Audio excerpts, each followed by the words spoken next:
back to SSB Simplified, the one-stop destination for all your SSB interview preparation. Today, we are going to cover an important lecturette topic that has frequently been asked in SSB interviews. The topic that we are going to cover today is the Armed Forces Special Powers Act. We are going to divide the topic into different subparts for our better understanding. First is the introduction to the Armed Forces Special Powers Act. Second, history of AFSPA. Third, provisions of AFSPA. Fourth, controversies surrounding AFSPA. Fifth, arguments for and against AFSPA. Sixth is a conclusion. And lastly, I have prepared a lecturette for the topic, which can directly be used in your SSB interviews. Now, the introduction to the Armed Forces Special Powers Act. The Armed Forces Special Powers Act is a law that grants special powers to the armed forces in certain regions of India. It was first enacted in 1958 and has been in force ever since. The purpose of AFSPA is to provide the armed forces with the necessary powers to maintain public order and combat insurgent activities in areas that are deemed to be disturbed. AFSPA is considered to be a controversial law due to a wide range of powers it grants to the armed forces, which include the power to arrest without a warrant, the power to use force even to the extent of causing death, and the power to enter and search any premises without a warrant. These powers have been criticized by human rights organizations for their potential to lead to abuses by the armed forces. Now let us cover the history of AFSPA. AFSPA was first enacted in 1958 in the northeastern state of Assam, which was facing an insurgency at that time. The law was later extended to other parts of the country, including Jammu and Kashmir. The reason behind its implementation were to give the armed forces the necessary powers to deal with the insurgency and to maintain public order in that region.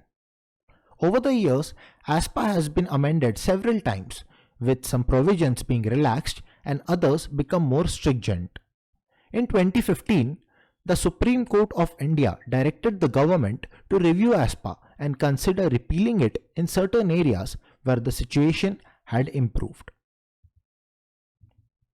Provisions of AFSPA. AFSPA provides the armed forces with several powers, including the power to arrest without a warrant, the power to use force even to the extent of causing death, the power to enter and search any premises without a warrant. The law also grants immunity to the armed forces from prosecution of actions taken under the Act. However, AFSPA also places certain restrictions on civilian rights, such as the right to freedom of speech and expression, the right to assemble peacefully, and the right to move freely. These restrictions have been criticized by human rights organizations for the potential to lead to abuses by the armed forces. Then are the controversies surrounding AFSPA. AFSPA has been the subject of much controversy due to the allegations of human rights abuses by the armed forces. Human rights organizations have accused the armed forces of using excessive force, torture, and extrajudicial killings in areas where AFSPA is in force.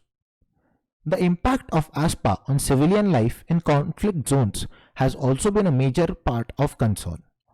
The law has been criticized for its potential to create a climate of fear and mistrust between the armed forces and civilians, as well as for its impact on the economic and social well-being of the affected communities. Now let us understand the arguments for and against AFSPA. The arguments for AFSPA include the need for the armed forces to have the necessary powers to combat insurgent activities and maintain public order in conflict zones.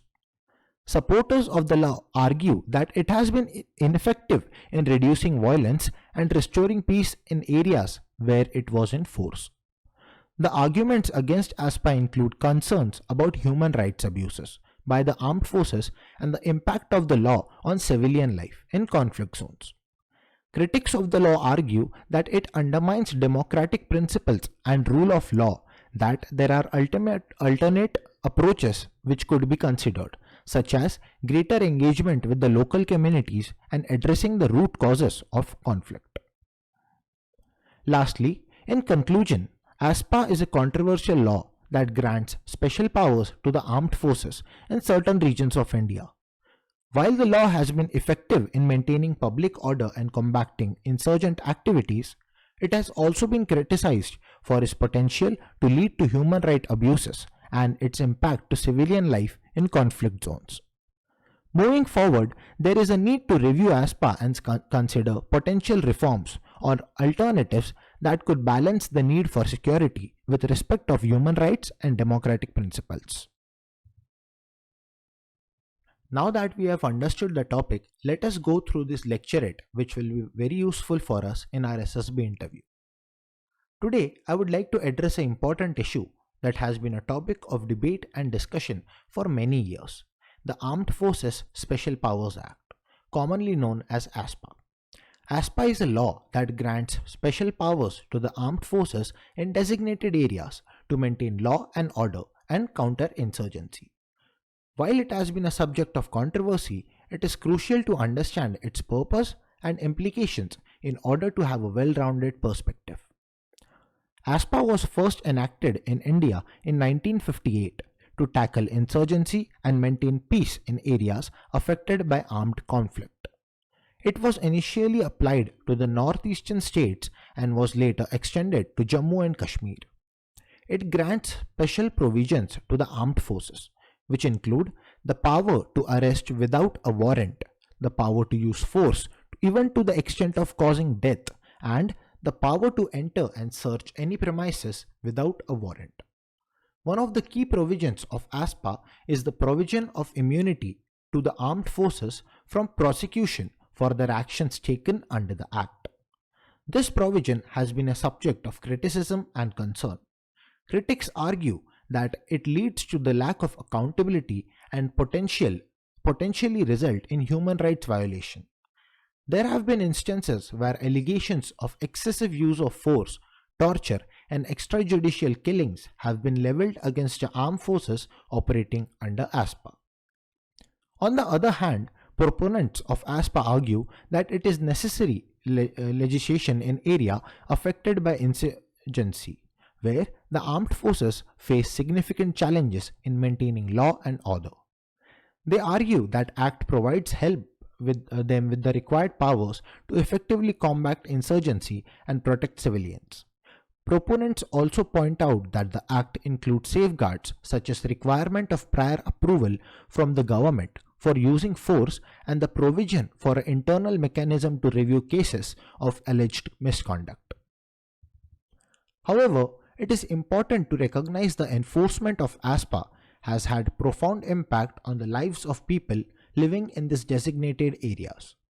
The presence of armed forces and perception of impunity can create an environment of fear and mistrust among the local population. This in turn can hamper efforts to build trust and establish dialogue between the authorities and affected communities. Moreover, the prolonged existence of AFSPA in certain regions raises questions about its effectiveness in achieving its stated objectives. Critics argue that the Act has not succeeded in resolving the root causes of insurgency and has instead contributed to the cycle of violence and alienation. They advocate for a more holistic approach that focuses on addressing the socio-economic and political grievances of the affected communities. In certain years, there have been calls for the appeal or amendment of AFSPA. Some state governments and human rights organizations have voiced their concerns and urged for a re-evaluation of the Act. The Supreme Court of India has also acknowledged the need of accountability and ordered investigations into specific cases of alleged human rights violation. In conclusion, AFSPA is a complex legislation for both proponents and critics. While it grants necessary powers to the armed forces to maintain law and order in conflict-affected areas, it also raises concern about human rights violations and lack of accountability. It is crucial for all stakeholders to engage in constructive dialogue to find a balanced approach to ensure the protection of human rights while addressing the security concerns of the nation. An comprehensive review of AFSPA and exploring alternate strategies to tackle insurgency is essential to build a society based on justice, peace, and respect for human dignity. Thank you. Lastly, thank you for watching, and if you learned something new, like the videos and make sure to subscribe to the channel so that you never miss relevant updates. Also, check out our other videos and feel free to comment down any suggestions on how we can improve our content.